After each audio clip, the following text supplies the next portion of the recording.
স্টলের ফুচকা তো আমার আগেই খাওয়া হয়ে গেছে। এবার আসলাম আমি ফুচকা খেতে। তো ফুচকার দোকানে এত লাইন, সত্যি কথা বলতে আমি চিটিং করে ফুচকার দোকানে ঢুকে পড়ছি, নালে আজকে আর মনে হয় আমি কিছু খেতে পারতাম না। তো একটা ফুচকা আমার পাতে পড়তে আমি খেয়ে নিলাম, কিন্তু একটা ফুচকার পর আরেকটা ফুচকার জন্য প্লেট পাততে মনে হয় ওই ফুচকাটা গিয়ে অলরেডি হজম হয়ে গেছে আমার পেটের ভিতরে।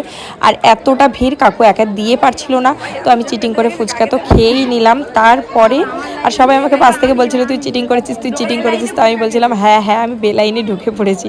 তো যাই হোক, ফুচকা খাওয়া তো শেষ। এবার গেলাম আমি কফি খেতে, আর এই ছোট্ট ভাইটার কাছ থেকে আমি 1 কাপ কফি নিলাম। কফিটাও সত্যি বলতে খুব টেস্ট ছিল, আর সব থেকে টেস্ট ছিল পকোড়াটা, কারণ পকোড়াটা গরম গরম ভাজছিল আর দিচ্ছিল। তো গরম পকোড়া খেতে কার না ভালো লাগে, তো আমার জিভটাই পুড়ে গেল।